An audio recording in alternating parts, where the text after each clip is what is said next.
Fabulous Friday in the world of sport, lots of actions, especially with the weekend coming around, talking about the world of football, both in Nigeria and of course in Africa, and not forgetting Europe. It's time again where we give you the best and very best when it comes to the world of sport. Good evening to you, Nigeria, and welcome to another edition of Game On, the final edition of this fabulous week. Lots of actions, the Handball League ongoing at the moment. Not also forgetting other sports as we look forward to even the world of tennis and lots of talking points, especially talking about the issues surrounding Iga Swiatek. I am Favour Itoa, your anchor for today's edition of the program. It's a three-man show this evening, so we bring you up to speed concerning happenings in the world of sport. For my right, I have the former media officer of the Super Eagles of Nigeria, also a veteran journalist when it comes to the business of sports. Toyin Bitoye joins us this evening. Good evening to you and welcome to Game On. Thank you so much, Favour. It's a wonderful opportunity to be here. This is the last edition of Game On for the week. And even for the month. Amazing. Now we're getting into the last month of the year. The Yuletide season is blowing, and it looks like it's also coming with some traffic. So, but it's good to be here, and I'm looking forward to having a fantastic time on Game On tonight. Wale Adigu joins us this evening, a podcaster, a broadcaster, and sporting director of Gili Rover, one who can do 12 trips in about 5 hours, always on the move. Good evening to you. Welcome to Game On. Yeah, thank you very much. Been a very busy day. This is my third show today. Yeah, it's my third show today, and it's been an eventful day. A day headlined by the milestone for Barcelona, 125 years. Interesting. So if you're a Barcelona fan, definitely you're proud of the heritage the football club has got, although it is unrecognizable right now, but you definitely well, I think they're top of the table at the moment. Oh, yeah. The good times look like they are coming back. Yeah, hopefully. They're playing some good football, and they're still top of the La Liga, so maybe. Yeah, maybe. Sign of greatness again. I'm happy to be here, and I also remember, I think days from now, talking about milestones, PlayStation also clocks 30. Wow. Yeah, the legendary game that changed our lives. Yeah, so that is also, I mean, that's targeted to sports, basically, from a football standpoint, from game. I mean, esports is a big thing. Yeah, esports, exactly. Yeah, so. In those days, it used to be video games. Yeah, Nintendo. Then evolved, and it evolved into. I think at a point in time, we had Sega. Then Sega moved into. Oh yeah. There was Sega. There was Microsoft came with Xbox as well, but PlayStation has stood the true test of time. You've had 1, you've had 2, you've had 3, you've had 4, and now you're on 5. And the beautiful thing is, if Arsenal cannot win the league, they can win the league in the PlayStation. You got me. All right, let's move on. I begin with our show this evening. We'll start with, of course, handball, where defender Babes delivered an impressive performance to secure a hard-fought victory over Chief of Army Staff Babe on match day 3 of the Nigeria Handball League. Now, the match showcased high-energy football with both teams battling for dominance. Defender Babes displayed superiority, tactical organization, capitalizing on key opportunities to edge past their opponents. Now, the victory propels Defender Babes up the league standings, solidifying their ambitions for a strong campaign this season. Now, COAS Babe, however, will need to regroup ahead of the next fixture to keep their hopes alive. The very best of handball is being witnessed here, and interesting to see that we are not just seeing teams gather together, we're seeing quite young players form teams, come together, and play the very best of handball. Toyin. Yeah, I'm very happy. We spoke extensively about handball when we had the media assistant on this show, Cosmos Emeka, and I think they've been doing a fantastic job. I'm really impressed with what they've been able to put out, particularly in the area of offering opportunities for young men and women to do sports and to also be empowered, to be employed. I mean, you see Chief of Army Staff losing to civil defense, although this can only happen in a game of handball. But it's good to see. Of course, it's good to see. And then the police also have a team, and it's good to see. And I'm also happy with the quality of the game. The fact that handball has been revived under Samuel Ocheo, and he's been able to do this on a consistent basis. They play the league every year. They play it in phases, and this is the second phase and the final one for the year. And it's also helping us to groom the next generation of national team players and gradually return us to a pride of place on the continent, and then probably help us to also compete globally. So this is good. The tournament continues. So many more games to be played. So Defender Babes, the Chief of Army Staff Babes that lost today can bounce back, and they hope to get better results and then get better placing at the end of the season. All right, Wally, we've had consistency in the Handball League. They have a sponsor, yes, we know. But when you look at the games being played, not much of turnout in terms of persons who love to come and see handball. What do you think the federation needs to do? You know, we our own part here, yes, we talk about handball. We try to also push the sport, but it seems as interesting as the sport is, not many persons are really willing to come out to pay or come out to see, you know, the games themselves. Yeah, and this question you posed to me was what I asked the handball guys that came yesterday on the show. We had the coach of, I think, Safety Babes and the men's team. We also had the coach of Toje Marine. And I was asking what's the reception, especially in Lagos, been like. And, you know, maybe they didn't answer them to that question, but the body language was that, you know, it hasn't really been big. And I think that the sport has a big potential to because see, it has the potential to become the fourth wheel in Nigerian sports. We have football, we have basketball, athletics, and I think handball has got what it takes to be the fourth cog in the wheel. But every time, most of our sport administrators, it's not a blame. They focus more on the competitions, they focus more on organization, but they don't focus on winning new set of fans. It is always very important. Even our football, at league phase, we need to start trying to bring in the new set of fans, and that's what the IOC has been doing with different sports that they are trying to bring into the Olympics, sort of breakdancing at the Paris Games. Handball is a sport that I think can resonate well with the young generation. It is easy to play, it is athletic, it is tasking, you know, it is high scoring. The sport that gets a lot of interest are the sport that are high scoring. Yeah. Yeah, you get. And this is sport that a lot of the new generation can really tag into. So why don't we, while you are doing this Adova Premier League, also have something like a grassroots handball league? You know, have a school handball league. Go into the schools. They will love this. And before you know it, while you're playing your Premier League games, you probably have the schools also being invited. Cutting result idea that we have in football. Yeah, you know, these are ideas that I think that they should be thinking of. Think outside of the box. Also try to win a new set of, everybody's competing to bring in fans from different sports. Look at athletics. They've started what they call the Grand Slam tennis now by Michael Johnson, starting next year. Different countries. It's all because they want to also bring in new fans to come in. The attention span of the new audience now is very short. But with handball, lots of goals, points are being scored. All right. A lot of movement, And then another issue is, you know, this is a league format. It's being played in a league format, and some of the timing of those games are at the time when people are at work. It's a work day. Most of these games, you know. But the last year I was there for the final round of games, and they fell on the weekend. It was Friday night, Saturday, and then Sunday, the final games.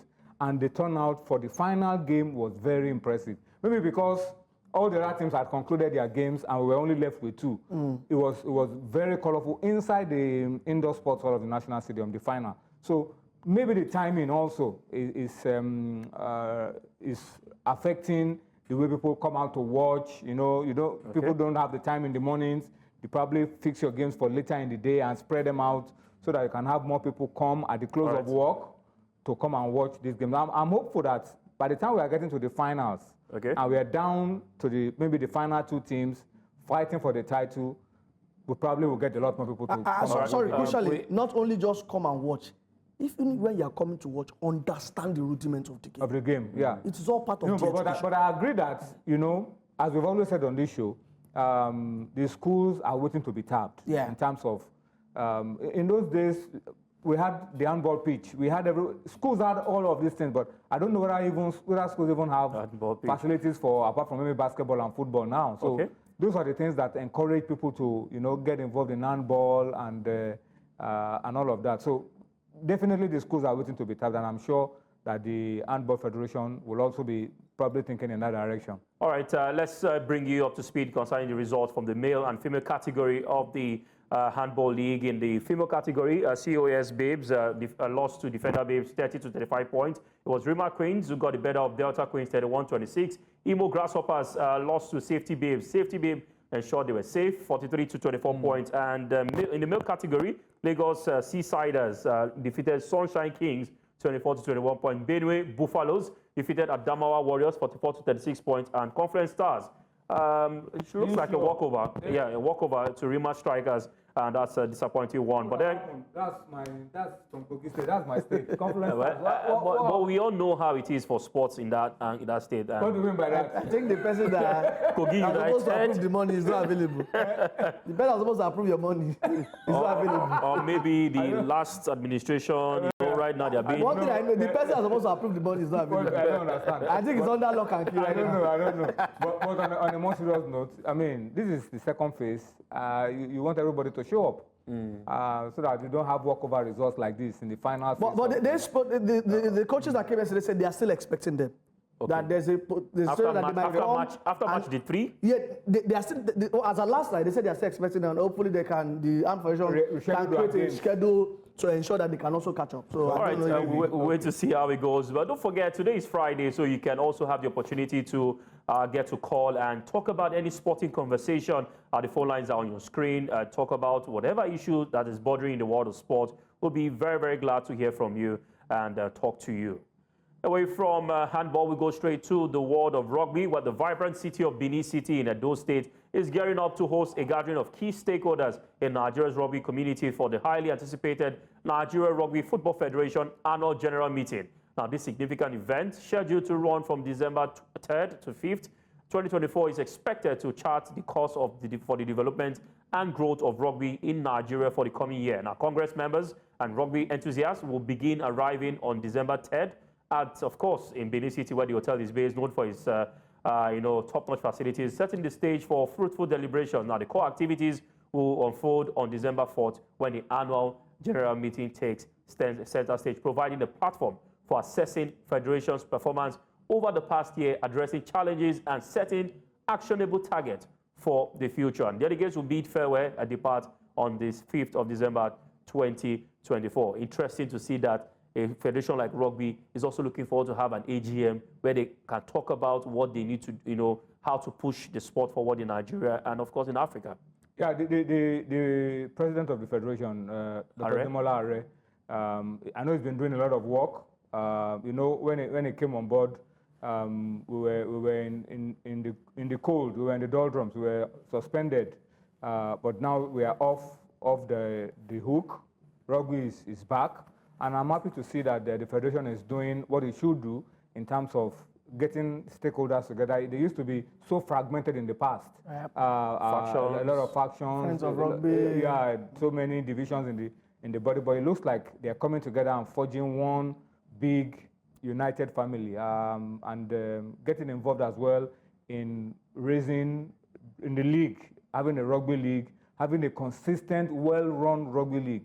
That's the foundation for every sports association. Once you have a proper league, then everybody will be in business. And I'm sure there are AGM they've always gone to Benin anyway, because Benin have a very, very solid rugby base, so it's good to see that they are alive and kicking. All right, so wait to see how it goes. Away from rugby, we'll go straight to Formula One, where Ferrari's Charles Leclerc led McLaren's Lando Norris in practice at the Qatar Grand Prix. Now, Leclerc was 0.425 seconds ahead of Norris as the two teams who are disputing the Constructors' Championship locked out the top 4 positions in the only session before sprint qualifying later on Friday. Now, McLaren's Oscar Piastri was third fastest, 0.472 seconds slower than Leclerc, and Ferrari's Carlos Sainz fourth. Newly crowned world champion Max Verstappen, who tied up his 4th world title in Las Vegas last weekend, was only 9th fastest after running wide because of an error on his fastest lap a while ago. Yeah, some would say this year looked like, in as much as we wanted to see more and more competition, but before the season ends, we already have a world champion. We already have a champion, Max Verstappen. A poor season for Lewis Hamilton, but now it's the Qatar Grand Prix, and we're seeing some signs from Charles Leclerc and some other companies are looking forward to add 1 or 2 to their team come 2025. Yeah, there's some very interesting talking points going to the penultimate race of the season. Like you said earlier, Verstappen tied it up last week in Las Vegas under the lights, but they still want something to fight for, and that is the Constructors' title, which might still go, who knows, Red Bull's way, but they are still way behind. I think they are 3rd. McLaren on the driving side. McLaren haven't won the Constructors' title in a very long time, so They've got it all to do. Hopefully they can seal it in Qatar. But all eyes will be on someone like Lewis Hamilton. He's been talking, ahead of this race, saying, hey, he was hoping his team, Mercedes, will have given him some time to start testing his car with Ferrari. Remember, he joins Ferrari next season. Yeah, but I mean, so basically, Mercedes are saying you have contractual rights to us till December, the end of the year, and we're not going to allow you have a test of have anything with Ferrari until you're done with us in December. Yeah, you have to. I think it's even a bit different for what I know in football. Sometimes players are vocal going into their future or their next club. Yeah. But in Formula One, we've seen how Lewis Hamilton in the last few weeks have been talking, whether behind or in front, about joining. I mean, if Hamilton had his way, he didn't even want to race in Las Vegas. Remember the race before Las Vegas, where his car didn't do too well? There were talks that he was not going to race in Las Vegas, but he showed up and I think ended 7th in that race. But hey, I know that Ferrari has got something cooking, so come January, and the season starts sometime in March. So that's why he wants to quickly start testing the car. He knows he has to hit the ground running with Ferrari. But hey, I think Max Verstappen, once again, might just go to Qatar and win it again. I mean, as much as testing didn't go his way. Okay. He's been trying to taunt likes of Piastri and Lando Norris. He says he would have won the F1 championship if he was driving a McLaren, and they called him a comedian for saying that. Wow. But hey, that just starts setting the tone for what should be a feisty, 2025 for the Drivers' Championship. Okay. But hey, I got my eyes on Qatar. Especially, I really want McLaren to win something, if not the Constructors' title at the end of the season. All right, to wait to see how it goes. Interesting times ahead of the weekend's Grand Prix in Qatar. Let's now go straight to the world of tennis, where an issue is ongoing at the moment surrounding tennis star Simona Halep, who questioned the big difference in how doping cases are treated after world number two, I beg your pardon, Iga Swiatek was handed a 1-month drugs ban, while the Romanian was out of action for over 18 months following 2 separate anti-doping violations. Now, the International Tennis Integrity Agency, ITR, said on Thursday that Swiatek had accepted a 1-month suspension after testing positive for a banned substance, trametazidine. Of course, the poll tested positive in August, but the ITR, which runs a tennis anti-doping program, accepted that it was caused by contamination of a medication, melatonin. Now, Halep was provisionally suspended in October 2022 and later banned for 4 years, a period which was reduced to 9 months in March after an appeal at the Court of Arbitration for Sport. She has strongly denied knowingly taking the banned substance, and Rosa Dahlstadt, and said he had evidence to show small amounts of the anemia drug entered her system from a contaminated licensed supplement. I mean, Iga Swiatek in the news, 1 more suspension. Simona Halep is saying it's not fair. We've been having different judgments for cases. Yannick Sinner is also in the mix. Yeah. And it seems like there's a preferential treatment, according to Simona Halep, concerning issues like this in the world of tennis. Yeah, I think I agree with that. And remember when the Yannick Sinner case came up, a lot of tennis players, even Novak Djokovic, expressed their concerns about what seems like double standard. Excuse the way. Yeah, like a slap on the wrist. Yeah, but the ITIA have said, okay, I've examined what happened to Swiatek and Sinner. It's identical cases. Both have used, melatonin, which is legal in their countries, over the counter, to treat, issues like jet lag, sleep issues, and they've had lower traces, very small traces. But the ITIA is saying that the difference between the situation of Swiatek and even like of Halep is that when you are under this, this charge, you are given 10 days to appeal. Now, in these 10 days, if your appeal is successful, they are not going to reveal it. They will keep investigating you under the shadows. But if under 10 days, your appeal is not successful, they come out with a public statement and say, hey, this person is under investigation. And that is what has happened with Swiatek and Sinner. Under 10 days, they successfully appealed and they were still continually investigated. Halep didn't have that luxury. So you might think it's double standards, but the procedure is already well spelled out by the ITIA. Could it be a case of Halep not using that, utilizing the 10 days given to her Apart from that, there's also what the ITIA called non-negligence, and there's a word they use.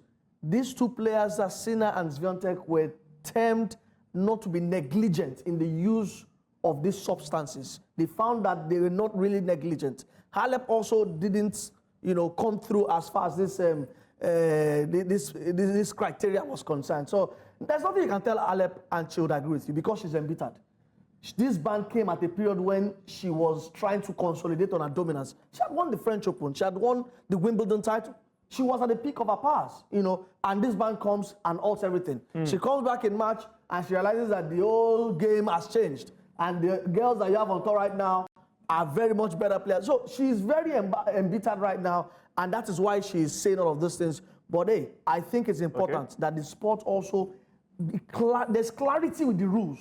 You know, don't let it look like what is ascribed to Tony is not what is. Let there be a level playground. You know, very important. It can be very painful when technicalities result in the differences that you see. So it's a case of what are we judging? I mean, is it the offense, or are we following the fine line technicalities of the law in justifying what someone has done and in condemning what the other person has done? So that needs to be clearly spelled out so that all these sportsmen will know that they're on the same page. You know, so that's the issue for me. The technicality. But is the drug that she used, is it banned in sport or in the? I think the issue with your suggestion here, just to add to what you just asked right now, is the fact that every substance is different. Yeah. For example, Ziontek's substance in question, melatonin, is not really performance enhancing.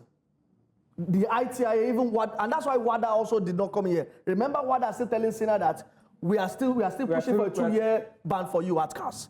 WADA is still on his case. It's going to hang over his head in 2025. But WADA have not come in here with Ziontek because melatonin is not really performance enhancing. It doesn't really spike your enhancement from a sporting point of view. But because traces have still been found and it is a banned substance under the WTA or the tennis organization, they still have to ban. And that was why they said, okay, you know what? Let's just do a 1-month ban and we backdate it. And that's why she's back. 1 month is more like go for Christmas No, holiday. she's going to be back on the 4th of next month. End of season.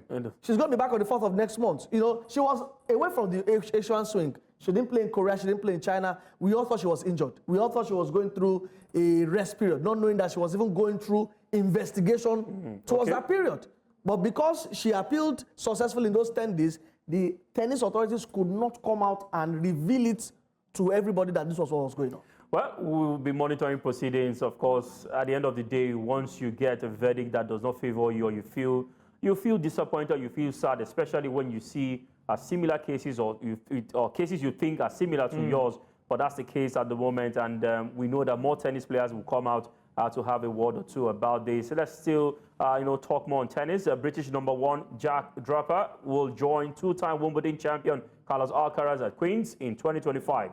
Now, Draper, 22 years of age, won his first 2 ATP titles in 2024, while he also reached the US Open semi-final and achieved a career-high ranking of world number 15. Now, world number 3 Alcaraz lifted the title at Queen's Club on his tournament debut in 2023, but lost to Draper in the second round last year. However, the 21-year-old Spaniard went on to win the Wimbledon title on both occasions after playing at Queen's. All right, and that's, of course, interesting to see Draper. I mean, solid season. Yeah, I think he had a solid season. One of the breakout stars from 2024. The question is, can he push on in 2025? Can we see some consistency? I mean, we've seen Zverev in the past. We've seen. Yeah, he's a cut below the likes of Alcaraz. You know, Sina is just below them. Not maybe the gap is not that much. He played them a couple of times this season and acquitted himself. You know, injuries didn't help him towards the end of the season. He needs to work much more on his fitness.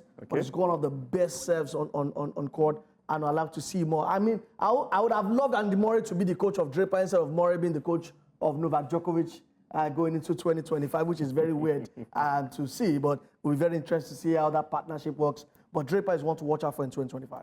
All right, a star to watch out for in 2025. All right, we've come to the first half of the show, and we'll go on a quick break. When we come back, we'll have more football and football all the way for you.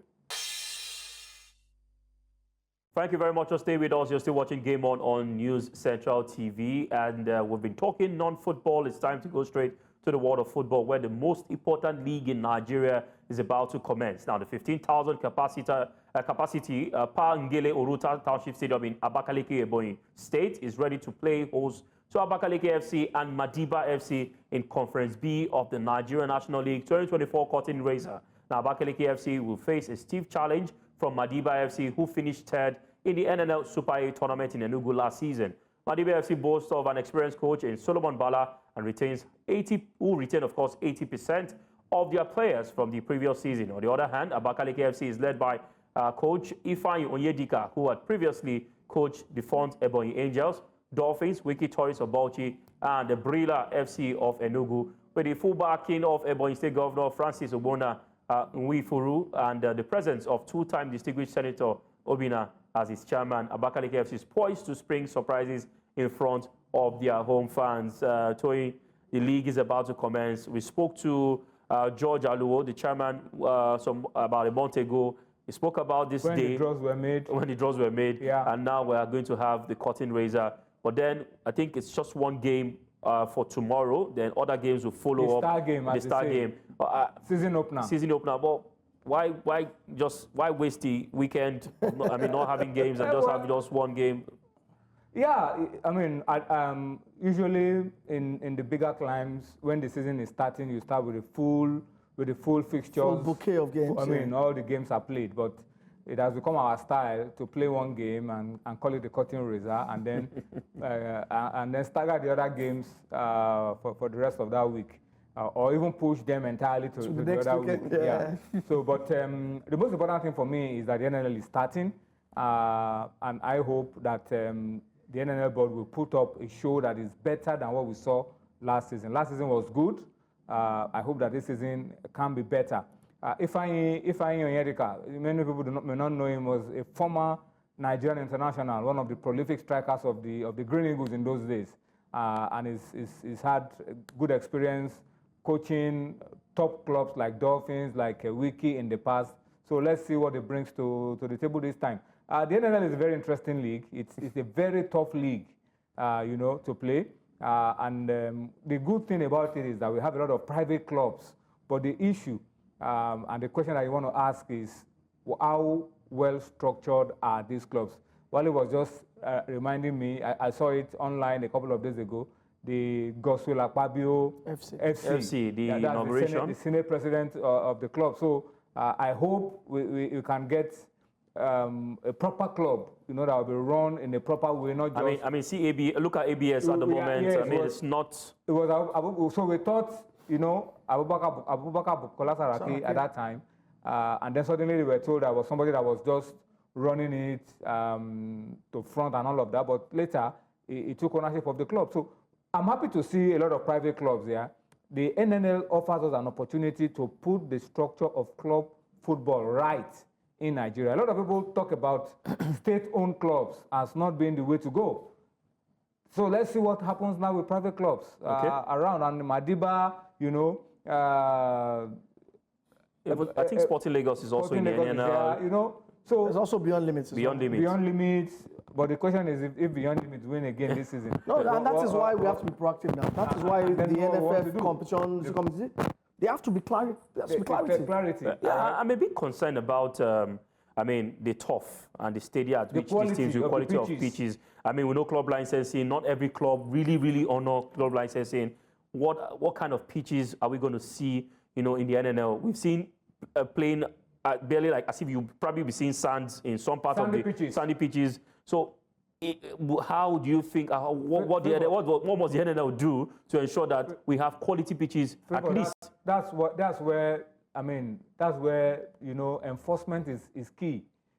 Even in the Nigeria Professional Football League, in the Nigeria Premier Football League, we still have some pitches that... Onuachu Township Stadium. Yeah, we still have some pitches that you ask yourself, how did they get... the pitch in Niger, Niger Tornadoes. Some of those pitches, don't really meet up with the quality that you want to see at the top flight level when we want to take into cognizance the club licenses that we're talking about. So, and enforcement of such rules is supposed to start with the NNL, So the quality of the pitches that you see in the NNL is not supposed to be too far away from what you see at the Premier level. So that's what the Nigerian Football Federation and these leagues have to put in place, probably give a time lap, some time for clubs to get their pitches right, and then if you're not able to get your pitches right, you are moved to another venue like we see in the Premier League. Well, sorry to just interject. The NNL is also notorious for something. In as much as we've talked about the good things, it is notorious for poor officiating. And crowd violence. Yeah, they are intertwined. They are intertwined. Poor officiating begets crowd violence. But sometimes the fans don't understand the rules. They think the referee has done them in. But basically, the NNL has to... See, this season, this IPFL season already, we're hearing pockets of officiating issues here and there. And the NNL has to do better, in terms of officiating, And the NNL also is like a platform to also bed in some very new referees that we're hoping that can also get to the NPFL. You have grade 1 referees. Exactly. You have FIFA referees in the Premier League. I'm hoping the NRA can really... But is it about the NRA or the NFF? Because I think appointment of referees... Everybody's involved. It's the quality, to be fair, there is no perfect reference system in the world. Yeah. Even where they have gadgets and they have VAR and all of that, we still see errors and complaints week in, week out. But, one thing you may not doubt is the level of competence and the ability of these referees to interpret the laws. Yeah. Sometimes they may make mistakes, but you need that level of competence. And that's where the problem lies. The NNL is a step lower in terms of quality of referee. It's a step lower than the Premier League. Right. So if you have issues at the Premier League, you can imagine what you'll be having at the NNL, where you don't have the opportunity of maybe seeing games on TV. Okay. Some clubs stream their games, but most of the time when these things want to happen, the stream will go off. Okay. And all right. All right. Let's see how it goes. We'll go on a quick break, and when we come back, we have more football stories for you. Thank you very much for staying with us. You're still watching Game On News Central TV. We've talked about the Nigerian National League. It's time to go straight to the NPFL this weekend, match day 15. Fixtures in different parts of Nigeria, where, of course, Benin Insurance will be up against Plateau United, Lobby Stars against Qatar United, El Academy Warriors against Bayelsa United, Heartland against Nasarawa United, Ikorodu City against Akwa United, Katsina United will take on Sunshine Stars, Niger Tornadoes against Remo Stars, Rivers United will take on Kano Pillars, Shooting Stars will be up against Abia Warriors, and in an Oriental Derby, Eyimba will be up against Enugu Rangers. And for Remo Stars, let's take a look at the top 6 and bottom 6. Remo Stars are back on top. Yes, after that win against Shooting Stars Football Club, they're currently on top. Rivers United follows with 26 points, but of course, Remo Stars have a better goal difference. Enugu Rangers in 3rd, El Academy Warriors, Ikorodu City in 5th, and Eyimba in 6th. And of course, the bottom 6, Akwa United, the likes of Akwa United, Bendel Insurance, Nasarawa United, Lobby Stars, Plateau United, and Katsina United. Remo Stars have come close in the past 2 seasons, and this season, they are back on top. Do you think that this season they have all it takes to now say they want to go and win the title? Knowing fully well that they've been second, I think, back-to-back, and now they're first on the log, some would say early days? They've got the ingredients to win the title. I mean, especially if they've been knocking on the door for a couple of seasons. And I love their growth, because it's not a growth that has been rushed. It's organic. It's organic. They came from the NNL, came to the NPFL, went back, came back again. Went back again, came back. And I've come to stay. And I've come, basically, so they've played continental football as well. They are very much experienced, and they've got a fantastic coach in Daniel Ogumodede. So I think they've got what it takes. But because of the way the league is, you cannot predict until probably it becomes mathematically possible that this team will win. Stretch. It's difficult, because power will always change hands. Remo just returned to the top. Rivers were on top for a while. Yeah. But when Remo travels away, they're not likely to get a point or a result. And that's why I've always said it, that the way the league is, no team is considerably stronger than the other. Everybody is the same, from the number 1 to probably number 17. The reason is because, why is it that the number 1 team in the league wins at home, but goes away to probably Niger Tornadoes and loses? There's no consistency. You cannot go on a run. The only team that gave us that vibe was, I think, Rangers last season. They went about 10, 12 games We're unbeaten. Ikorodu City is currently giving us the vibe Ikorodu of is on five games. Rivers have given us the vibe. Rivers vibes. gave us the vibe in the early part of the season. I think 9 games. 9 games. And they went to and they lost to Ikorodu And City. then they lost at home, and then lost They went to, on the bad run, you know, yeah. and they're back again with points on the road and all of that. You know, the league is very tight. The Nigerian Premier Professional League is very tight. It's very difficult because of the way you travel, the fatigue and all of that. So, but we have beginning also to see, the mentality for some players go away and just see how you can avoid defeat. Yeah, but we are beginning to see maybe the early days yet, because people say don't applaud the league until maybe the home stretch.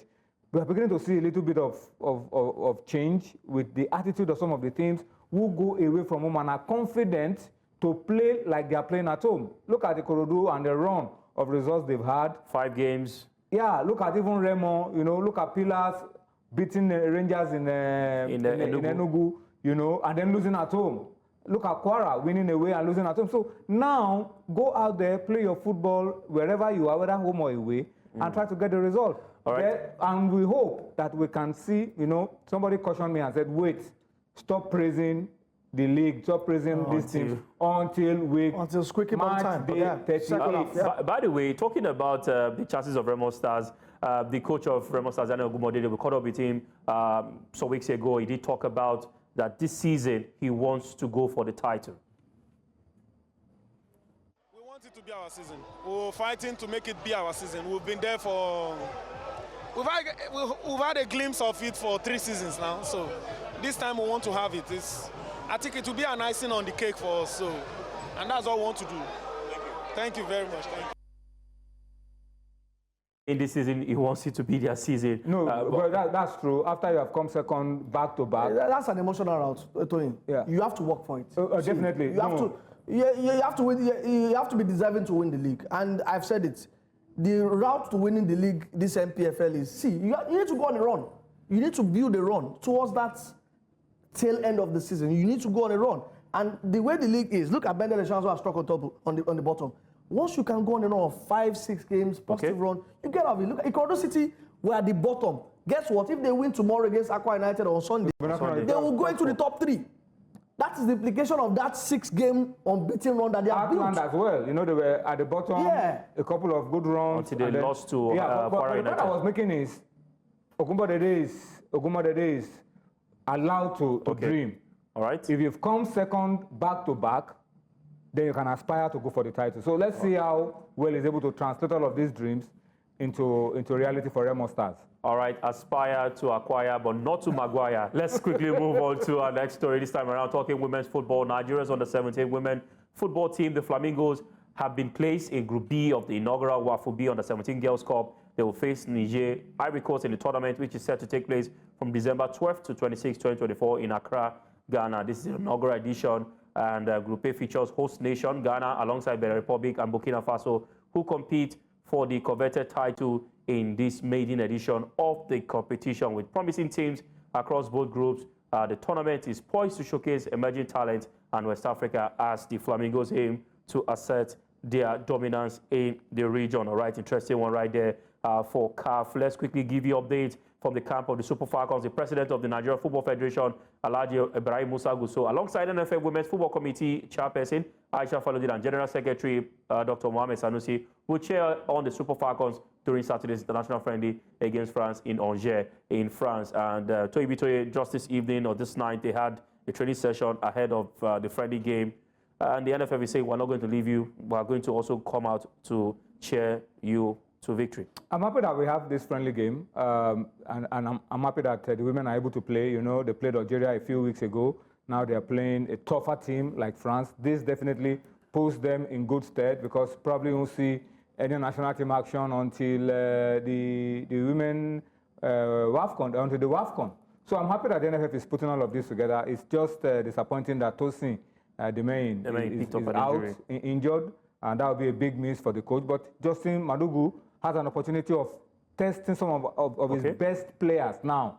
Some of those that he rested in the game against Algeria now have a chance to come out and show that he can lead the Falcons to success. All right, to wait to see how it goes for the Super Falcons of Nigeria against Les Bleus of France. The last time they played, I think it was a thrashing 8 or 9-0. But this time around, we'll be looking forward to see an improved performance on Justin Madugu's side. Let's give you an update just about last night and today. We had the outstanding performances of players being outlined together, talking about the FIFA Best Awards, where William Troost Ekong, Ademola Lookman, Onuachu, and Asisat Oshoala have been nominated for the FIFA Best Award. Expectedly, Lookman made the list for the Team of the Year alongside Troost Ekong. Now, Southampton attacker Onuachu was nominated for the Pushkash Award, while Oshoala will compete for honor in the Matters Award. The winner of the FIFA Fan Award will be chosen entirely by fans, while an expert panel will decide the recipient of the FIFA Fair Play Award. Wale Adigun, interesting lineup.